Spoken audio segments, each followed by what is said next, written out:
Well, if you had Cody Rhodes versus Roman Reigns and Seth Rollins versus CM Punk on your scorecards for night 1 and night 2's main events of WrestleMania, you may not be getting any of those. You could absolutely be seeing The Rock versus Roman Reigns, which I am on the side of that is just a bigger match than Cody and Roman Part 2, because most of us have been waiting for The Rock and Roman longer, way longer than Cody and Roman. But there's that matchup, and then there is the CM Punk versus Seth Rollins for the World Championship. And there's a good chance you may be getting Rock and Roman, not Cody and Roman. And there is a good chance you will not be getting CM Punk and Cody Rhodes. A flip-flop is currently being discussed within the walls of WWE. Wait till you hear the two matches that are going to splinter off of Seth Rollins and CM Punk. You got to hear this. We're going to talk about it, but we're going to start with something that's actually going to set that up. And it's an interview that Jey Uso recently did. This is via TNT Sports. TNT Sports, it was such an interesting interview because Jey Uso just broke character, and this is just the real dude telling you exactly what's on his dome piece, what he was thinking at certain times, like when CM Punk came back to WWE on that Saturday Night Survivor Series. I told you guys something was off with everybody in the ring when CM Punk returned. And there was a lot of buzz over the next several days. Oh, everybody knew they were just working, right? You could tell, look at Seth Rollins. You know, they were setting it up. They were planting the seeds. BC said, no, I went back and I watched it 1,000 times. Everybody had a genuine reaction, like way better than any acting or any performance can do them, right? I mean, no offense to Damian Priest or to a Dominic Mysterio or to a Jey Uso, but some of these reactions, I mean, that was like, those are individuals completely caught off guard. You go back and you see Judgment Day. They kind of huddled everybody together, right? The referees and everybody was like, everybody just stay here. We'll tell you when you can go down the aisle. We're still live. We're going to play the whole Punk music. Stay here. Judgment Day was literally right next to Rollins, Randy Orton, Jey Uso, everybody. The faces were right next to all the heels. So that totally negates what we just witnessed. It was Survivor Series War Games. They just went to war, and they're all kind of huddled next to each other. Judgment Day wasn't even selling anymore. They were all just looking down the aisle at Punk. And they were just waiting for their cue where they could leave. They're just like huddled next to the referees. Like, is it time, dude? Seriously, like what is happening? They wouldn't have done that. They would have at least had them sell a little bit more. You just went to war and the Judgment Day lost, right? They took the final whooping. And all of a sudden, Punk's music hits and everybody's kind of just chilling on the apron. As if it's like a lecture at the Performance Center, right? All the NXT kids, all the Performance Center, all the breakout kids, they're down there, and a legend just came in. Maybe The Undertaker is giving a speech, so everybody's huddled up around the apron. Everybody was just waiting for Punk to do his thing so they can hit the showers. Something fell off. Randy Orton, right? He's having some fun with Punk, but he's telling Punk, right? It's clobbering time. He's saying, dude, because at that point, the whole song was playing. Orton just did that match. You know, Hulk Hogan always says, one of the big cardinal rules when you're closing the show is you don't want to miss the last call on room service. So Orton's looking down like, come on, buddy, let's go. Congratulations. We're shocked. Let's go. It just felt so genuine. I truly feel maybe an individual or two knew, but I felt like most everybody that was in that ring or around that ring, they didn't know. I gotta believe Corey Graves and Michael Cole did not. And I gotta believe they were holding Sethington Rollins back, and that was a lot of genuine emotion. a lot of the time, Corey Graves wouldn't even look down the aisle to CM Punk. Of course, they were really good buddies at one point, and they went their separate ways. Corey Graves spoke candidly about CM Punk in the past. And he was right there with Rollins, like, dude, I hear you, brother. This ain't going to fly well with a lot of people, but we're all caught off guard right now. Levesque McMahon gave us a little bit of a surprise. Sometimes surprises are good, sometimes not so much. CM Punk was going through his whole Cult of Personality song, and everybody around that ring just was like caught off guard. I always felt that was genuine, that they were literally surprised, and most of those dudes did not know at all that Punk was coming out. Now, in this new interview with TNT Sports again, Jey Uso, I want you guys to listen to this for yourself. He's asked about CM Punk's return, and I don't even think the host of TNT Sports here, I don't even think he was ready for this absolutely amplified honesty. Character out the window. This is what Jey Uso had to say. Nah, it was a surprise. It was like you could tell all of us in there. As soon as the music hit, we all like stopped being character. We're all like standing in the middle of the ring, like talking. I'm like, man, did you know? What's going on here? I think there's a clip with like me and Randy in there talking. That's on the internet.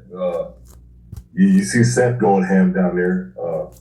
But nah, man, I had no clue. And that's the fun thing about wrestling. Like, you think you know it all sometimes, and man, it's cool to be surprised every now and then. Because we're getting the same reaction as the fans at the same time sometimes. But I'm not saying all the time. Sometimes we do know. But man, it's cool when you get the reactions of like you get to experience like the CM Punk's return.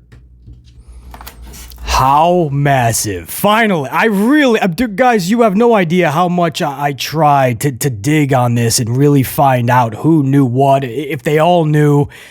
And of course, wrestling fans, we think everything's a work. So even without any knowledge to the situation, most fans by the next morning were like, everybody knew. He's not just going to come out there and nobody knew. Seth was putting on the performance of a lifetime. But it just didn't add up, man. Every time I viewed it, and I saw about 1,010 different angles, live fan footage from just cell phones, it just looked like most of those individuals, if not all, that was just a genuine reaction of being surprised, whether for good or for worse. They were surprised. Finally, thanks to Jey Uso, he has unlocked the mystery. They didn't know. Or at least the majority did not know. And Jey Uso, for those of you that don't know, that's one of my favorite tag teams on the planet, the Usos. Jimmy, not Solo and Jimmy. Jimmy and Jay, the original Usos, one of my favorite tag teams. The funny thing with them is they don't do a lot of interviews. They're really funny, actually. They're really good, but they can be pretty shy as well, especially Jey Uso. So he doesn't like to do a lot of interviews. So when he does them, you're getting just a straight up genuine Jey Uso. There's not a lot of BS. You're not going to get this dude in character unless specifically told to be. So, I mean, I'm sure there'll be some fan. No, he's going to say that, BC. Are you listening? This dude was literally saying, no, we were surprised. And he admitted, right? He's pulling kayfabe totally back. He said, yeah, we know a lot of the times. We know what's happening. He goes, that we did not know. He said, in fact, there's a clip that's making the rounds. There's a video of him and Randy talking. And he says, I was like, did you know? And he's like, no, did you know? He told you what they were talking about. And we've seen that video, right? There's pictures of it where they're just like talking, like pointing, like, what is this, bro? Are you serious? And he's like, they were talking about, they were trying to see who knew. And it makes sense now that Rollins, who literally has beef with Punk. Guys, that wasn't a storyline. Punk talked a lot. He was bitter to the business. and trashed the business as a whole at one point. Seth Rollins was just one of those casualties in the war of CM Punk against pro wrestling, and Sethington was not going to stand for it. Sethington fired back big time, and that was a real beef, and Seth had a big matchup there, and he was not happy that here comes this dude to end the show after the war they just went through, and Seth Rollins has to play backseat to the biggest headline being CM Punk, who just got to throw on a white t-shirt, drive to the arena 5 minutes before the show ends, and take all the headlines. That's how Seth was viewing it. So Rollins is literally yelling F-bombs in front of, you see kids in the front row, and he's yelling F-bombs, and Corey Graves and Michael Cole are calming him down. It just felt all too real, all too genuine. And you can see the ref, he's like counting him down a little bit, like relax, it's almost done. We're going to do the rotation of the song.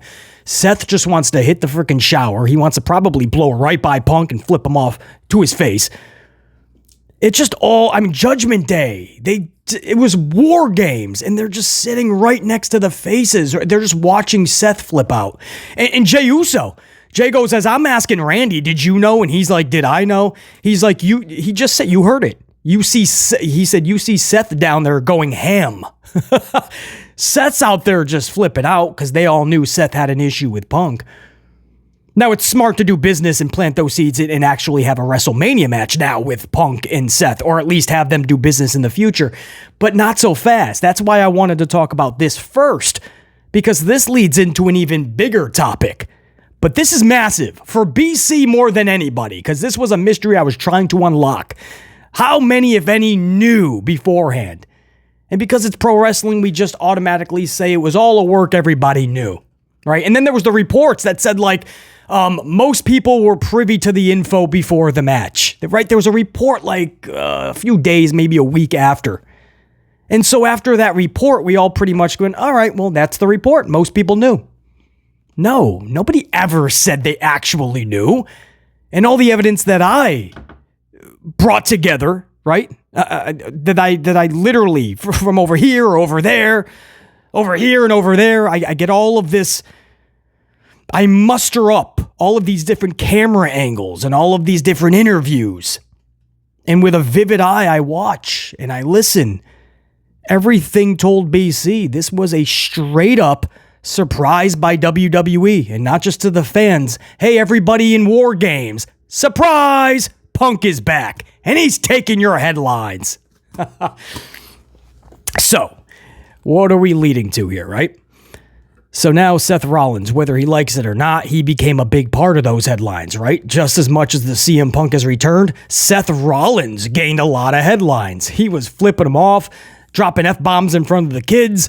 So now everybody is now thinking, including BC, this is CM Punk versus Seth Rollins WrestleMania, right? It's obvious. It's sitting in your lap like The Rock and Roman Reigns whenever they want to do it. CM Punk, Seth Rollins, makes perfect sense. Seth Rollins is going away on not a vacation. He's got a lot of injuries he just has to recover from. None more so than the back, but now he's got the leg injury, and then there's a couple, 2-3 other nagging injuries. So we know he's going away after Mania. CM Punk would be a viable candidate to take the championship and see CM Punk go through SummerSlam with that title. Maybe drop it at SummerSlam. Maybe keep it all the way to WrestleMania. Who knows? But you're thinking, because the seeds were already planted in a very real way, there's your WrestleMania match. Not so fast.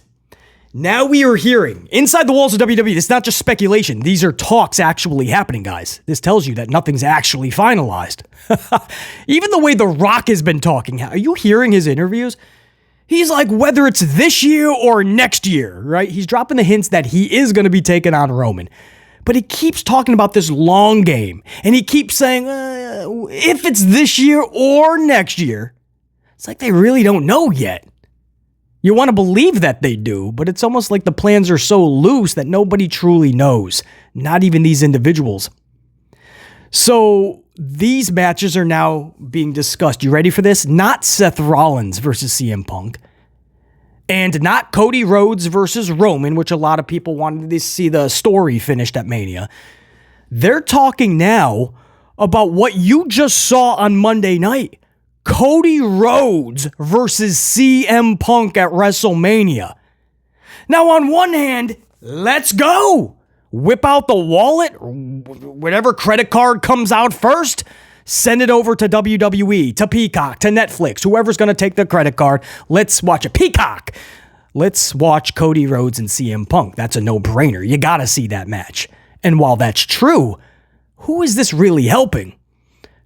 Two of your top baby faces, not even a championship on the line. This isn't like Hogan Warrior 6, right? Which I always bring up that match because history is deemed to repeat itself. Not necessarily doomed, but it's deemed to repeat itself. And you're going to find yourself in situations like Hulk Hogan Warrior. I'm not saying Cody and CM Punk are on the level that Hogan and Warrior was back around WrestleMania 6, but you're in that same mindset of two of your top baby faces colliding at Mania. You better have a reason why you're doing it. And you better think all angles through, because Monday night showed us that those CM Punk chants were way louder than the Cody Rhodes chants. That's great for CM Punk. That's not so good for Cody Rhodes. You're positioning this guy to be like the John Cena, Hulk Hogan type babyface, whereas the only thing Cody's missing is to tell young kids to take their vitamins, drink their milk, and say their prayers, right? I mean, he's positioned like that. He's doing the Make-A-Wish rounds. He's wearing the red, white, and blue on all his gear. He's smiling from ear to ear always. Even if he just got his ass whooped, he's smiling 5 minutes later, and all the kids are like, wow, such a good guy. He's got all the fancy little suits. I mean, he's positioned to be the poster kid. So you're going to put him in there with a dude that fans seem to like to chant his name way louder.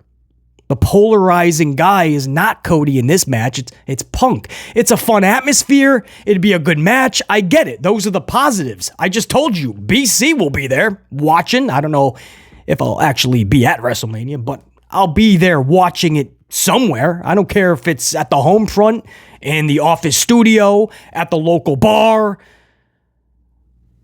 stuck in a Starbucks watching on the phone, or maybe I am in Philadelphia at WrestleMania. I'll be watching it, no doubt. But how much sense does it make when you have Rollins and Punk ready to go? And Rollins doesn't have to be 100% for a CM Punk match. You guys know that. I tell you guys all the time, you can sell a match with punches, kicks, body slams, and clotheslines. And it would be amazing because you have two polarizing characters, two larger-than-life characters, and a storyline that we actually care about, that no matter what, we just want to see them punch each other in the mouth. That's the whole point. The story is so good, these dudes don't like each other, and you're just going to pay your money to watch them whoop each other. You don't have to see a moonsault, which is what injured Sethington Rollins in the first place. No, stop with that. In fact, at this point, I'll take an 80% Seth Rollins and a 85% CM Punk, because he's probably still going to be rusty by WrestleMania. CM Punk these days is always about 15% rust, but that's fine. Equal playing field. 80 to 85% Sethington, 80 to 85% CM Punk. Let's rock. Do more punches, do more kicks, sell more. I like it. But instead of doing Sethington Rollins and CM Punk, you're going to go CM Punk and Cody Rhodes. There's not even a title on the line. You're just going to divide your audience. Again, a fun atmosphere, cool. It takes Cody away from the main event, so I guess Roman can take on Rock. And it's still a really big match for Cody. I doubt it would be the main event, because that's going to be reserved for the two championships for the dudes, Sethington's and Roman's. I'll be watching. It's intriguing to BC. I just hope they know what they're doing. This could be detrimental, not beneficial to somebody like Cody Rhodes. It's just amazing that that's the match that's being discussed right now within WWE. If Cody doesn't do the finish the story route, let's have him go with Punk. Because if you guys are wondering, well, BC, what about Seth? Well, that's the whole thing. The other match being discussed in WWE, and I believe this was the first match being discussed, which altered the plans for Punk, and Cody's were already being altered because of The Rock, But Sethington Rollins versus Gunther is being discussed. Now, I'm high on Gunther, as most of us are, all right? I don't go over the top like some fans do with Gunther. Gunther is really good at his role, right? That's his role. He's a good heel. He's got that presence. He can wrestle 5 minutes or 25 minutes, and you don't got to worry about him. And he's only getting better and better. But his role right now is that IC championship and beating all the mid-carders, right? His whole 2023 and into 2024, beating people like Chad Gable or The Miz, R-Truths and Tozawas and anybody in between, right? That's who he's beating, and that's fine. And eventually, when he drops the IC title, he goes to the main event scene, and he starts taking on people like Randall Orton, Sethington Rollins, the Punks, all of them. He's playing his role beautifully right now. So, if you're going to do Gunther and Sethington, what are you telling me? Gunther is going to win the Rumble. I can be okay with that. You're not going to have him drop the IC title then, or you're going to do, I have to reference it again, as I know, BC, every upload you mention Warrior and Hogan. But again, it's that one match where you can always kind of go back to as a reference point, as a point of wayfinding. Because you're basically having Gunther go in there with an IC title, and Sethington would be holding the world title. The difference is Gunther is no Warrior. And isn't it ironic? Gunther took some jabs at Ultimate Warrior a few months ago in an interview, claiming he was not a real wrestler. He is. Now, I understand he's a heel, he's going to say things like that, but a little bit more respect on Warrior's name, because Warrior didn't have to wrestle 25 minutes to get the reaction that most wrestlers today could only dream of. I say it all the time, when his music hits, everybody's asses were off those seats. Today, top stars can only hope that people actually get up off their seat. So he didn't need to do all the moves that wrestlers do today or be in the ring for 25, 30 minutes just to get a "this is awesome" chant. No, Warrior was just awesome. And by the way, all of this talk that Warrior just couldn't wrestle, two of the greatest matches I've ever witnessed was Warrior and Hogan from 6, Warrior the very next year at Mania against my boy Macho Man Randy Savage. The storytelling going into both those matches, flawless. The matches themselves, I have watched 5,000-6,000 times. Should tell you something. And they didn't have to do moonsaults or hurricanranas or Canadian destroyers from the top rope through a flaming table. No, they didn't need any of that. But that's what you're telling me, right? Gunther's going to come in with an IC title. He's going to take on Sethington with the world title. Both titles going to be on the line. Does Gunther win both? Because Sethington's going. That would be a huge boost for Gunther. And then maybe the next night on Raw, Gunther has to relinquish the IC championship, I guess, right? It's too forced. If he's defending both and he happens to lose the IC title within a month or two after he wins both titles. Could happen. And then he could blame it on the fact that he's now a double champion. The pressure is so high. He took his eye off the ball, and this up-and-comer just beat him like a Braun Breaker or something, you know? Maybe Dragunov, and maybe they start Dragunov at the intermittent level, right? The mid-card. Knowing WWE, they would do that. I see Dragunov as a main eventer. There's a lot of fans that don't know what a Dragunov even is, so maybe they just slowly build him up. He took his eye off the ball, right? Dragunov has gotten the best of Gunther before. So maybe they do that, and he loses his IC title soon after. But if WWE is truly going to do Gunther and Seth Rollins, you better do this pristinely, man. They started the seed that was planted on Monday, because they faced each other, or a face-off this Monday. And Gunther says, I will choose you if I win the Rumble. And he admits it's because he has a bad back, a bad leg. He's just busted up. It's an easier victory for him. So he was honest. And Seth is like, let's go. Now I hope you do win it. And they shook hands afterwards. So, I don't know. It's a little out of character for somebody like Gunther to shake hands, but I can be on board with that. But there'd be the better story if Seth cannot wrestle a lot going into Mania because of his leg injury would have been CM Punk and Seth Rollins. That's obvious. The mic alone, they could just, every time they're in the same vicinity, you just have them light it up on the microphone.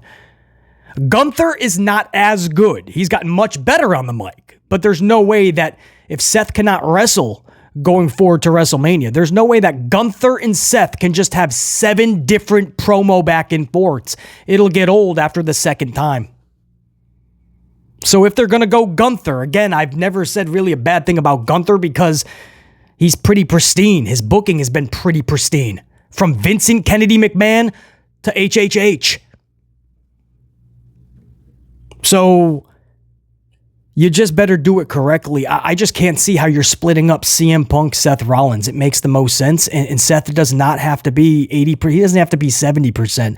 Punk and Seth will work better with an injured Seth. Whereas Gunther and Seth is going to have to be more of today's wrestling, that type of match. A Gunther match is going to ask a lot more out of Seth because Gunther is more high octane. Whereas Punk, especially this stage in his career, he can dumb it down a little bit to work around Seth's injuries if they are still amplified. It's just everything screams Punk Rollins way more than Gunther Rollins just to rush Gunther to a world title match, a Royal Rumble victory, and a world title victory at Mania. I don't want to rush Gunther, guys. He's being booked good. I think it is time to drop the IC title and take him to the main event scene. But we don't have to do it all within a 3-month period, guys. We don't have to rush this if it doesn't make sense. So I hope WWE really has this plan well thought out. But guys, that's what's being discussed within the walls. I have confirmation on that from some fine people around the Performance Center. And that goes to show you how much plans are really not set right now.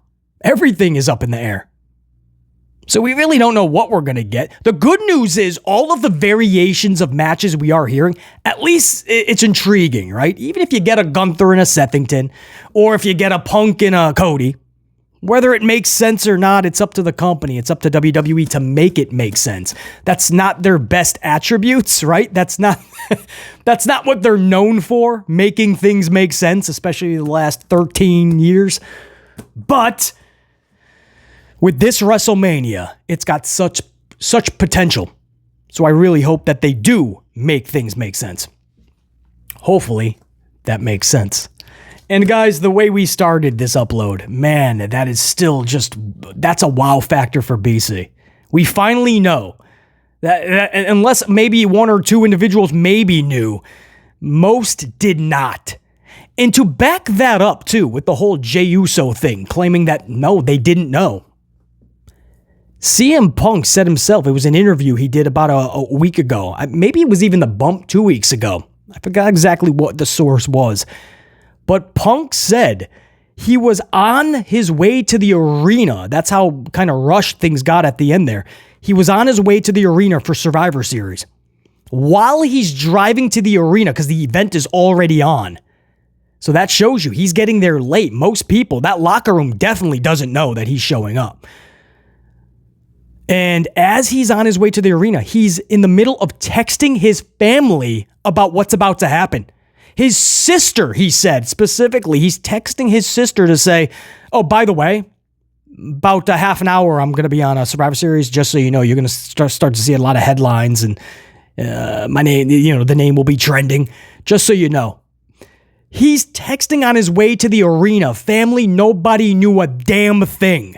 So I guess we shouldn't be surprised that the talent was not privy to this information. They literally wanted to keep this a secret. And there would be no reason for any of them to need to know that Punk afterwards was coming out just to let his song play. But Jey Uso and Randy Orton just like talking, like, did you know? No, did you know? And Jay's going around everybody like, did you know? Man, leave it to Jey Uso to just go, yo, I don't know if I'm supposed to be talking about this or not, but no, we were all shocked. That was actually a surprise to us too. And he admits, a lot of times we do know what's happening. Yes. Sorry if I'm burning kayfabe, but we did not know there. Like you can see, he says you can go to the video. You can see me asking like, did you know? Did you know? Wild, man. Wild. The mystery is a mystery no more. Guys, Hopefully you guys keep rocking out, man. This is being recorded late on a Wednesday. I don't know if this is going to go up on Wednesday. I might keep this till early Thursday, maybe. So listen, if I put this up late Wednesday evening, because I just put up an upload about Ava Raine, Simone Johnson, The Rock's daughter, becoming the youngest ever general manager in WWE company history. She has replaced AJ Lee as such. And then there was Paige as well around that time. Paige, the SmackDown GM. AJ Lee was the Raw GM. Both around 25 years of age at that time. But 22-year-old Simone Johnson, Ava Raine, is now the youngest GM in WWE company history. So congratulations to Ava Raine. Her dad, obviously, on the same morning that happened for Simone, The Rock was appointed to the board of directors for TKO, WWE UFC Endeavor. So big day for the Johnsons. All right, guys, that's going to do it. So, and if you catch this, if I put this out on Thursday morning, well, then have an amplified morning. Until next time, and there will be that next time. BC saying, check you. Top guys, we're out. Peace. Deuces, ooses.